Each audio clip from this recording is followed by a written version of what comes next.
Well, welcome everybody. Thank you for the folks just joining us. Um, so I got a couple of questions already in the chat. So just for the record, we cannot see you. No one else can see you. This is a webinar, and so you can engage with us through the chat. So feel free to do that. For the folks that are just joining us, thank you. I'm going to be saying something in Spanish and I'll repeat it in English. My name is Aldo Medina Martinez. I use he, him, el pronouns. I'm the Business Services Program Lead here at Craft3. I'll switch to Spanish. Bienvenidos a todos. Mi nombre es Aldo Medina Martínez. Uso los pronombres de él y soy el Business Services Program Lead aquí en Craft3. Tendremos traducción en vivo en español el día de hoy. Entonces, si necesita traducción en español, vea un pequeño globo debajo en su screen donde dice español. Haga clic ahí. Si no ve el globito, entonces intente hacer clic donde dice more, más, more. También tendremos las grabaciones disponibles en español e inglés después del seminario web. So for those folks, I just said, we'll have live Spanish translation. So if you need translation in Spanish, there's a little globe in the bottom that says, it's available in Spanish. So we have, about 21 folks here present today, and more are joining. So I'll put that as well again in the chat. But without further ado, I'll get us started. Again, my name is Aldo. I'll be your MC for today. And so this is part of the Craft3 Business Builder webinar series. It's designed to support small business owners like yourselves. So we know you're busy and we know it can be hard to find trusted advice to help run and grow your business. So this series can help you think about the bigger picture and get connected with experts in the field. I'll say a couple housekeeping items first before we get started, just to set the tone for today. So this session is being recorded. And so with every registration, you will get a recording of the webinar, as well as a follow-up email with some of the tools that will be offered here today. Please feel free to engage with us in the chat and with everyone else. We'll have Q&A throughout, but also just want to engage everyone, see where folks are joining us from. So if, I'll invite everyone to chat, in the chat to let us know where you're joining us from, what the business name is. I always like to imagine that we're talking to folks, right? Because we can't see anyone else. So I want to make sure that we're not just talking out into the universe, although we are. We try to keep these within an hour, so we'll keep this within an hour. Again, I'll provide another resource in the chat about where these resources live on our website. So craft3.org, we have a tools section for business owners. So there's a lot of good content there. So super proud of that. Nice, Mount Vernon in the house. Thank you, Portland, Oregon. And finally, I just want to say the thank yous. So thank you to Jennifer Peterson, who is our amazing tech marketing expert here at Craft3. She's curated the social media toolkit. She's hosting the tech for today's session. So thank you, Jennifer. Another thank you to John Beebe, our business coach here at Craft3. He's also been instrumental in curating the slides and supporting with everything we do at Craft3 in business services and beyond. Thank you to Jessica Dover, our incredible interpreter. Super proud to have these sessions available in Spanish. And so proud of that. Thank you, Jessica. Thank you to Ivette Heredia for joining us today, for sharing her knowledge and wisdom with participants today.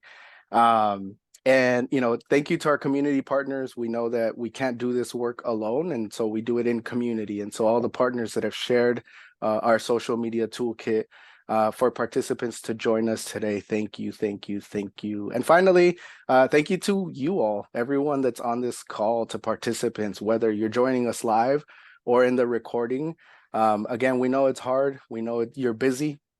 And so we want to be able to provide you these resources free of charge, these really great quality resources. So I'll be your host again, and I'm excited to keep this going. So I'm going to pass it over to John, and then we'll get started. Thank you. Thanks, Aldo. Good morning, everybody. I think Aldo said all the good stuff. Just know that all three of us are resources. Our contact information is at the end of the webinar, and we know that these can really create some really good, curious conversations, some really good opportunities for follow-up. So I would really encourage you, if it's of service to you, to take a screenshot of the last one or however you want to record it and engage with any of us in any follow-up conversations. And now, Ivette is ready to rock, unless Aldo, you'd like to introduce her. All right, Ivette, take it away. Awesome. Well, thank you so much for having me here today. Lil John, all of the Craft3 team, you guys have done an amazing job and thank you for reaching out. As I mentioned, my name is Ivette Heredia and I am co-founder of Birdee Media and project manager. We've been in business for about 5 years now, but collectively within our team, we have over 20 years of experience and we are a full service marketing and advertising agency. We do everything from marketing strategy, website development, logo design, so you name it. If you need any of those services, we're here to help. But let's go ahead and get started on marketing strategies for success today. So for today's agenda, we have quite a bit to get through, so I will try to keep it as short and concise to leave as much time as possible for questions at the end. So first we'll go through key concepts, how to leverage tools, marketing strategies, and recommendations. Some of the key takeaways that you'll see is how to leverage AI tools, streamlining content creation and optimizing it to use it not only to engage your clients, but also use data-driven insights. Content creation, exploring creative ideas that will resonate with your audience to keep them captivated and engaged, and also creating memorable experiences for your customers. So how to develop effective strategies to create positive and lasting impressions. Now, I've been really into baking lately. I did some cream cheese chocolate chip cookies that were a big hit last weekend. So we are going to use a bake shop as our business for today, for everything that we're going to go through. So it's something that is relatable. So think of the bake shop, and we are going to focus first on market research and audience analysis. So as a bake shop, you have to gather your ingredients to make a cake. You need to know who your potential customers are and what they like. So think of it as finding out what type of cake your friends and customers like before baking it. And audience analysis is understanding your audience's behaviors. For example, if your friends prefer chocolate cake over vanilla, you need to know their preferences and habits to serve them better. So some questions to ask yourself is, who are your potential customers and what demographic or characteristics do they have? What are their purchasing behaviors or preferences of your ideal customer? And this can look in the form of, do they shop at market of choice and new seasons because they are more conscious of where the items they purchase are sourced from? Or are cost savings more important and they opt for Fred Meyer's or Walmart, right? That's an example. If you also want to ask what issues and needs our products are addressing for the customer. So do they need ready-made cakes that are on the go, or do they want something that is more customized and are willing to pay a higher price point for it? And then as far as communication channels, do your customers, what do they prefer? Where do they spend most of their time? Do they spend more time on social media platforms like Facebook, Instagram, LinkedIn? Are they attending networking events, or do they like reading the local magazine and supporting businesses in their community?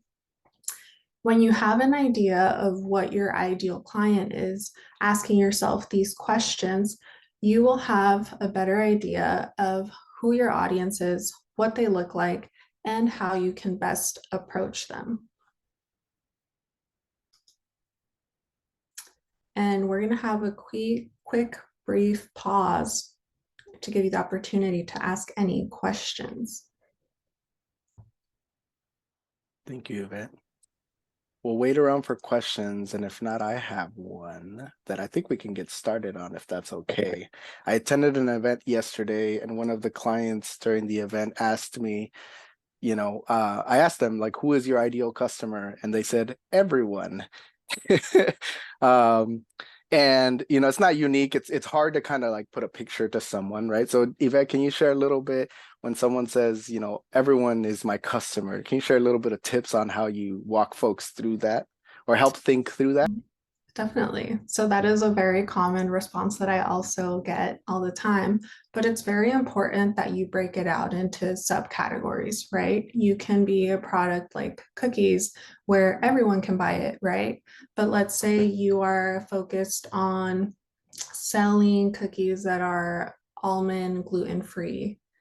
So you are looking for a very specific target audience, right? Someone who maybe has health problems and needs to be more conscious of what they are consuming. Or two, they also just really enjoy those kind of cookies themselves. So what does that person look like? A lot of the times, even giving them a name like John. What does John like? Where does he go to the grocery store? Where do they work? What's their, I'm escaping the words right now. What is their salary range and things like that? Because that also determines your price point, other factors. So the more nitty gritty you can get in learning who your subsegments are, the more helpful it'll be for you to identify them, even if you're at events or things like that, what is important to them. Awesome. Thank you for that, Yvette. John? Yeah, do we have any questions in the chat on the Spanish side? Because I'm monitoring the English side of things. You do? No? Maybe. Okay. I have a John, there's question. one in the Q&A. It just popped in the Q&A. Oh, okay, cool. All right. We've got one from Peyton. All right, Yvette, if you have 3 different ICPs, but little marketing budget, what ICP do you market to? And how can you do that to not turn off the other 2 ICPs? Okay. Can you? What are ICPs? Yes, that was my first question. He doesn't explain it in the chat, or they don't explain it in the chat. So, I mean, ideal client profile, that's what it says. Okay. Yeah, so at this point, you have to do a more grassroots approach. So what does that look like within the budget that you have?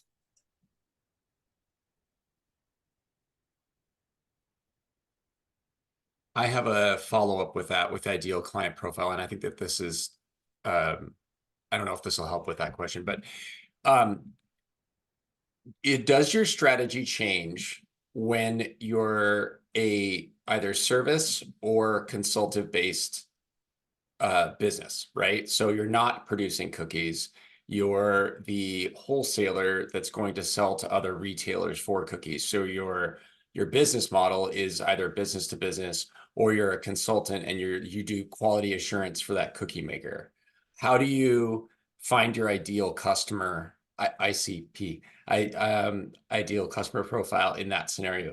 If the strategy is different, if it's the same, then it's cool too.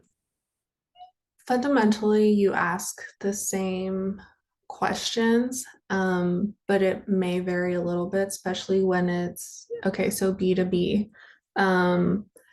It's a little bit more challenging, but again, the more you know about your client, and that way when you go and do cold calling, or you go in person and give a brochure or whatever items that you have for your business to make sure that they can learn a little bit more about you, you are being more strategic and efficient in the type of potential clients that you are reaching out to, versus saying everyone's my target market, right? Not sure if that answers the question, but I think I would have to know a little bit more about the business to get into the details.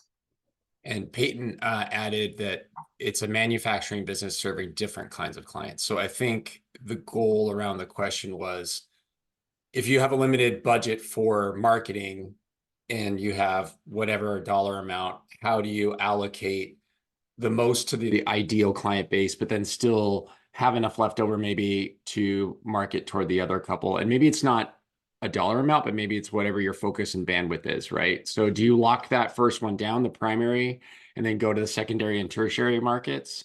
That's just kind of open-ended. Yes, I would definitely agree. And also if there is a revenue portion attached to it. So if you have, your manufacturing product or service, which one is creating the most sales or revenue for you?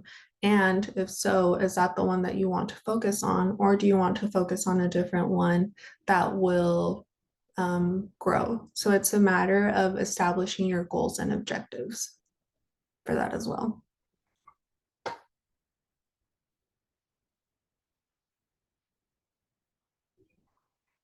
Thank you. All right. I think we can move on to the next portion. Okay, great. So like I said, we're gonna stick to the bake shop. So here are some content ideas that are easily and you can apply them to many businesses. So whether you are Joe the plumber running a cleaning company or detailing business, you can easily tailor these suggestions to suit your specific needs for content creation. Memes and GIFs, they add fun and catch attention. Short form videos are like cupcakes, small but impactful. Tutorials and how-tos are like step-by-step recipes that people can follow. Engaging them, asking interactive questions and conducting surveys to keep your audience engaged. It's like getting feedback on your cake to improve it for the next time. And this also helps with creating memorable experiences. Just as a beautifully decorated cake leaves a lasting impression, your content should create a positive and lasting impression on your customers as well. So now that we understand our target audience, where to reach them, let's work on the how. So now that we have 8 content ideas that you can use to engage your customers, now what? Yvette, I don't feel very creative. I have limited time on my hands. I understand. I also wear multiple hats in my own business. So the next step is to focus on how to leverage tools. We can use tools like you would when you're baking. Your tools are your kitchen gadgets that make baking easier. And just like a mixer helps you blend the right ingredients smoothly, AI tools helps you create content quickly and efficiently. And it can also help you create ideas that resonate with your audience. So I am a very visual learner, and with that being said, I'm going to walk you through how you can create content on ChatGPT. There are other platforms that you can use like Gemini by Google and others, but this is just the one that we're choosing to use today. So I already have a tab open, and ChatGPT is a free resource that you can use. You don't have to pay for it. There is a paid version if you'd like to. I think it's like $20 per month. I've heard really great things about people who do pay the $20 to use the premium version. But like I said, it's just a matter of how efficiently you want to be with your content creation. So let's go ahead and do an example. So we were talking about gluten-free almond cookie products. So let's tell the prompt, write 5 social media posts for my baking shop that focuses on gluten-free almond cookies. And let's see what it gives us.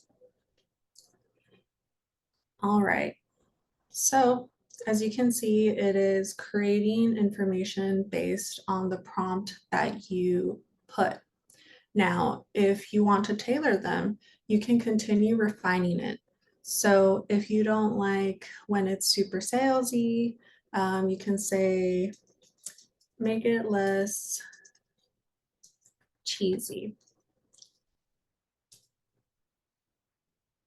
So it'll give you more options. And as you can see, it interprets cheesy as removing emojis, having more of a serious tone, perhaps. But this is something that you can use as a basis to help you create content a lot quicker. Not all of us are very great at wordsmithing, so this is a tool that you can use to make that a little bit of a simpler process. And again, the more information you give ChatGPT, the more refined, the more it'll learn. You can tell it to not use certain words or use a more educational approach, etc. So, some recommendations when using ChatGPT is to be clear and very specific on what it is that you want it to produce. Writing more context for more information is better. Be creative. Either ask ChatGPT itself, hey, give me ideas for this. Or if you have an idea, you can tell it to ask you more questions to further refine it. And again, review and refine. That is going to be the key to using a AI tool. And also a disclaimer, an AI tool is not a replacement for professional services like an attorney or a doctor. So there's that. Okay, so now that we have the content ideas, the tool to create the content, where am I going to add this?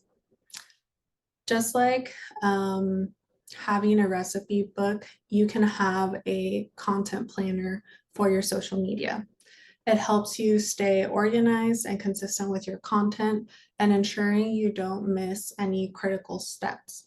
So some of the benefits of using a digital planner is that it reduces the time you spend planning. It helps streamline the planning process, allows you to schedule posts in an advanced way and manage your content calendar efficiently. It also reduces the time you spend planning each week or month and giving you more time to focus on creating quality content. It also improves consistency and organization. So consistency is key in social media marketing. A digital planner ensures that you maintain a regular posting schedule, which can also help increase engagement and build a loyal audience. It also helps keep all of your ideas and content organized in one place, and it makes tracking and implementing your social media strategies easier. And last but not least, it also enhances content strategy and performance tracking. So a digital planner lets you plan and visualize your content strategy over time, and you can track which type of posts perform better, adjust your strategy based on data insights, and ensure a balanced mix of content. This will help optimize your social media efforts and improve your overall performance. And I have this blurry picture, but we also have the template here. Let's see. Oop, not sure where that went. All right. The social media planner there at the top tab? No. Oh, I can't see it. I have a captions thing there. There we go. Okay, now I can see it. Okay. So this is an example of a social media planner that we use even for our clients. And this is a tool that we share with potential customers or just someone who needs it. And if you want access to this, I'll believe me or correct me if I'm wrong, but I believe this will be available in the follow-up email that you will get for being a part of this webinar. Correct. Yes, I just put that in the chat and I'll put it in Spanish too. Okay, awesome. So this is a social media planner that we just like and use, where it has the 12 months of the year, the dates. It has a space where you can write your caption if there's any notes, platforms that you need to add. It's highly customizable. And you can use this to your advantage, whether you want to post once a week, 3 times a week. It's a matter of what your goals and objectives are for social media. And if you have multiple people working on your team, this will help keep everything in one place as well. So like I said, it's done on a month-to-month basis. You don't need to use this one specifically. There are many tools out there. It's just a matter of finding the one that works better for you. You can find some on Etsy or other platforms that have an Excel version, Google Sheets like we use. And the great thing about this is that it allows you to plan and track as well. So if there's a specific following goal that you want to reach, engagement, you can add all of that information here and use it for strategic planning for the next year. And that way you have data that you can compile and see how you're doing. Like I said, this is just one of the many tools that are available to you and you'll have access to once the presentation is done. Let's see.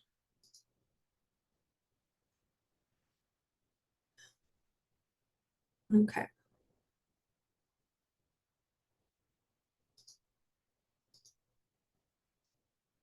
And last but not least, ensuring that you have a consistent brand presence within your marketing is also something that is going to be extremely helpful.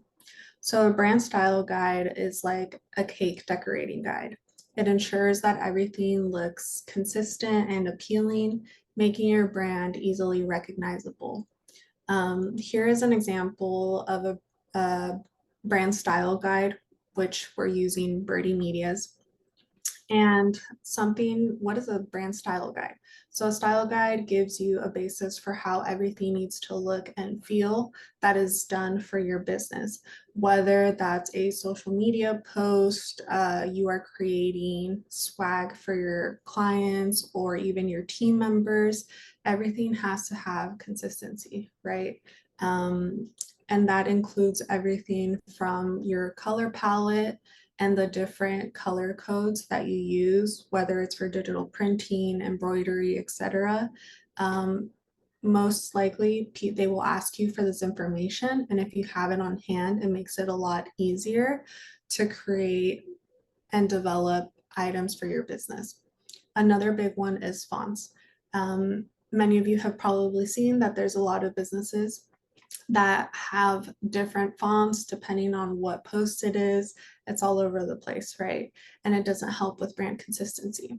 So I know we're talking about consistency a lot, but again, a brand style guide helps ensure that all of your marketing materials for social media, like I mentioned, printed brochures, look and feel consistent. So this consistency strengthens brand recognition and trust amongst your audience. It also helps streamline collaborations. So whether you're working with your in-house teams or external partners, or you're collaborating on a project, a brand style guide provides clear guidelines for presenting your brand. So this makes it easier for everyone to stay on the same page and produce cohesive content. And last but not least, it builds a strong brand identity. A well-defined brand style guide outlines the visual and messaging elements that make up your brand, such as your logos, colors, fonts, and tone of voice. This can also help create a strong, recognizable brand identity that sets you apart from your competitors and resonates with your audience. And I would say that you can either develop it yourself where it's a one pager and you have all of the basic information that you need for this, or you can hire someone to elaborate a style guide for you as well. But do please see this as an investment, because a lot of the times people don't realize how powerful it is to have something like this. And again, it just streamlines the process with your internal team and external teams that you may work with.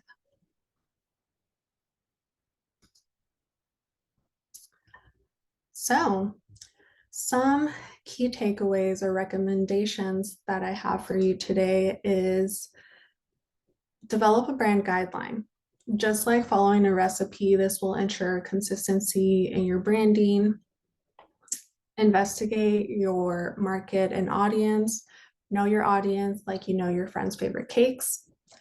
Develop and analyze and follow a follow-up strategy. This will keep track of what works and what doesn't. Just like adjusting your cake recipes based on feedback, you will be able to better serve your clients. And remember that C work or C plus work gets the job done. Don't strive for perfection. You have a business to run and you wear multiple hats. So if any of these tools help you to streamline that process a little bit, then that is awesome.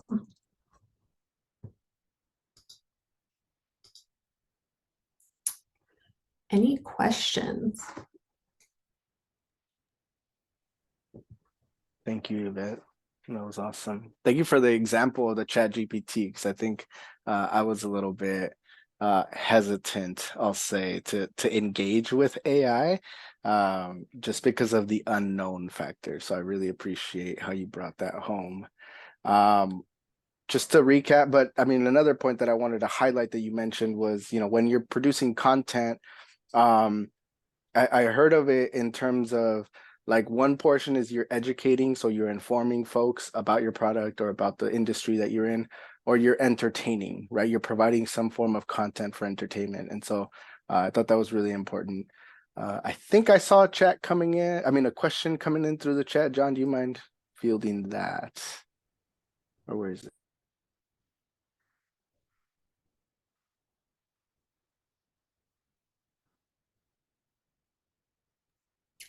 I think you might be on. I can't hear you. Is that just me? Okay, sorry, that was my bad. Okay, so what is the, Matthew says, what is the ideal weekly cadence for social media posts and content? Is there a better time of day or a better time during the week? Which is a great question. Yes. So Meta, which is Facebook and Instagram, because they are owned by the same company, when you are using the planner on their side, it'll actually recommend what times to post on certain days, and that you can use that to your advantage. Now, depending on your audience, whether they are very loyal or not, that may work. But again, a huge part of it is tracking and analyzing it.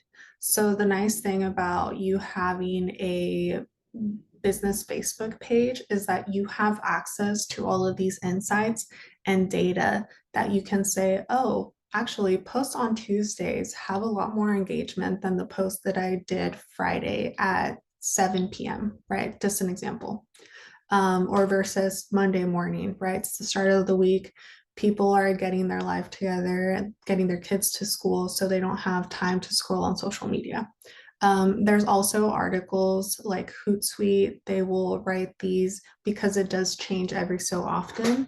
So I would definitely take a look at those type of resources. And again, it's on a case-to-case basis, depending on your business and how engaging the content is. We have a thank you from John Michael. I have a follow-up question for that. With the digital calendar, the social media calendar, is there a really good method to integrate that with whatever CRM you decide to use as a business owner? So a customer relationship management tool. Is there a good strategy around kind of implementing when those posts should go out, how that should coincide with just your touches for your audience that you're looking for? Can you expand on that? Yeah, so some people use things like Salesforce or HubSpot or Pipedrive to make sure that they stay engaged either with their existing customers, their potential customers, or their pipeline of sales. And I'm just really curious to see how those social media posts and that social calendar would kind of integrate into that. I don't know if any of the folks that are on right now, any of the business owners, if you want to chime up in the chat, if you use something like that, I'd just be curious. Mhm. Connecting it with social media, I'm not sure of any tools that I've used that you can go ahead and do that. I think more of like email marketing, which is a whole separate beast in itself, which you can connect directly to your Salesforce or CRM system and create sales funnels with your email marketing. And then we've got two additional questions. Oh, there's also Brian put in the chat if this, then that, or Zapier could help with that as well. And then we've got one, I have a budget to work with underserved clients. I would pay for something like a brand guide or a social media campaign for them. That budget is low and not a lot of clients can be served. However, does your company also discount for these type of clients to even the playing ground? It depends on a project to project basis, depending on the organization and if it's something that aligns with Birdee Media. We do try to be conscious, but at the same time, we have to ensure how much time we're spending on these projects as well. But yes, if you have any questions about that, we are more than happy to have a conversation and talk about it a little bit more. Thank you for that. And I've got another one from Andrea. They're thanking you for putting on the webinar. They recently attended another SEO and marketing webinar, and they mentioned that Google has started prioritizing search results that aren't obviously copied and pasted from ChatGPT. I also heard a huge story on this on NPR. It's really interesting. Do you know of any potential drawbacks to watch for when using ChatGPT to help with your social media accounts? If that's a concern, you can also prompt it to focus on using keywords. So let's say that you are a plumber and you have a list of keywords that your customers use to find you and or search in Google. 80% of people use Google as a search engine to find services near them. So that's something where you can integrate it. And like I said, the more you use it and the more you essentially train it to take the tone and voice that you wanted for your business, it'll work better. Yeah, I think that's about it. There's always, going to be controversies on these tools, but especially when you are a small business owner and you have, excuse me, and you have a lot on your plate, you use what you can and what's at your disposal. I would just retype it. Just kidding. We got a question in Spanish, and I'll try to do my best to translate it into English because I know Jessica's going to ask it in Spanish. So it came in from Jose, and I think it reads, so, what would be the strategy or the suggestion if I developed a really good marketing strategy and it all of a sudden started to exceed kind of my expectations with the company? It kind of got, more than I bargained for, I guess would be the piece. Like what, so as a result of a good strategy, it kind of outpaced what I can produce or what I can add. I think that's what I got. ¿Qué debo hacer si el producto es muy buena estrategia? ¿Cómo pierde? Superar la capacidad. Yeah, I think that's the gist of it. Okay, so if I'm understanding correctly, you developed a strategy and it's working amazing for the client, correct? Okay, first of all, you should probably charge them more. No, if the business developed a really good strategy to get that, like a really good marketing strategy for their business, I think is. Okay, can you read the question in Spanish? Oh yeah, ¿qué debo hacer si producto de una muy buena estrategia de marketing de pronto comienza a superar la capacidad instalada de mi empresa? And that's a Jose Gomez question. Always with the intricate questions, I'll say. Thank you. Yep.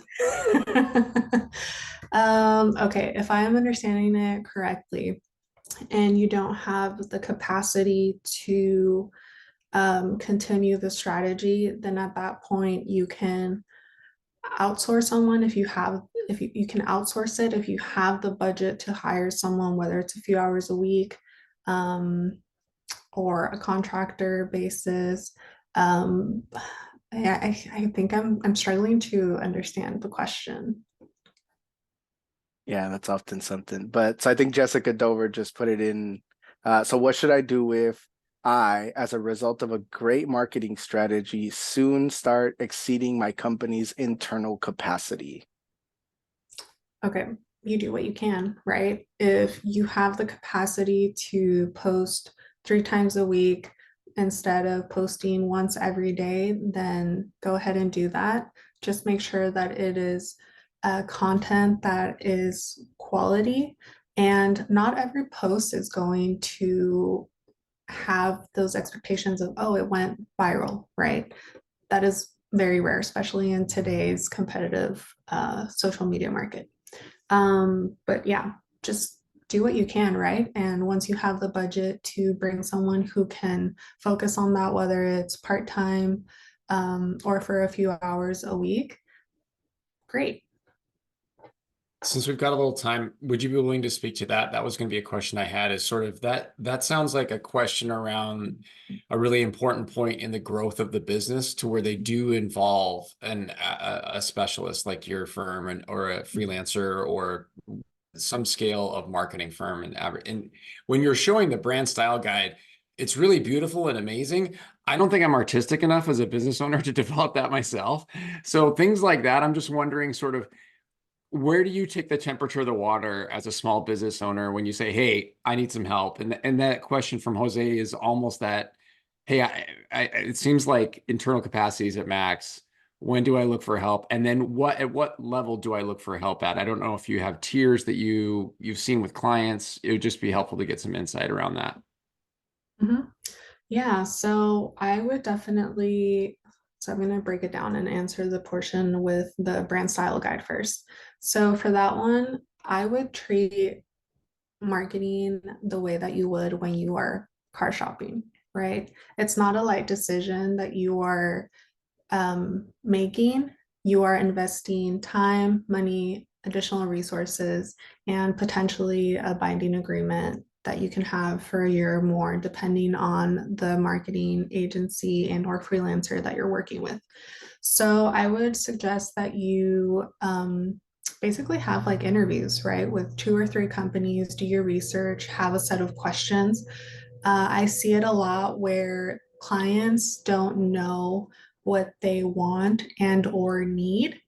So first of all, define what it is that you're looking for, to have your questions that you want to ask. And again, compare and say, okay, well, this agency is suggesting or recommending that we do this. What do you think? Right? And that way you can make an informed decision based on your needs, because marketing encompasses so many topics and realms, from sales to lead generation, social media. A lot of times they will try to wrap it up in a really pretty box with a big bow, and you don't know what you're getting. And then can you remind me what the second part of that question was? Oh, I mean, you kind of answered it within the first context part of the Okay. question. It's just sort of like, I love that you just shared, shop around, figure out what resonates for you and what makes the most sense for, not only your consumer base, but you as a business and brand owner. Because I feel like, as small business owners and as coaches, it's really, all these tools are wonderful and they're out there. The ones that resonate for us, that we're able to pick right up and use, kind of help us get in the marketing mindset, right? And get in the digital content mindset and just break that door open, especially if it's something that we're unfamiliar with or we're uncomfortable in that space. So it's really exciting to have all of those. Really appreciate it, Yvette. We've got something from Brian in the chat, and Brian says, a lot of tools also options where you can prepare 30 days, a year's worth of posts all at once. Makes a little hard to pivot sometimes, but with a little planning, spending a couple of hours, one day a month can be set aside so you can spend more time running your business and not always feeding the algorithm. Smiley face. Thank you, Brian, for the insight. Agreed. I'll just add real quick on that. That was going to be part of my point, is leveraging the ChatGPT with that planner. It really just taking an hour or maybe two to just pause and think. I always encourage folks to think, look at a calendar and see what dates are coming up, what holidays, any kind of observances that they have, because then that also shares about their brand and their values and their beliefs. So that's super important. And I also get writer's block, so I appreciate when I could just tell ChatGPT. Oh, you're good, Brian. Thank you. Can I ask a question around the budgeting piece, Yvette? Because I work with clients when we're working on their cash flow projections, right? And they say, I see one line item on their budget and it says marketing. As you just mentioned, there's a lot to it. And they have, $200 a month infinitum, right? Can you talk a little bit about when working with a client and working with their budget, like what are some things that you help folks think about or think through as they're budgeting for a marketing type expense, please?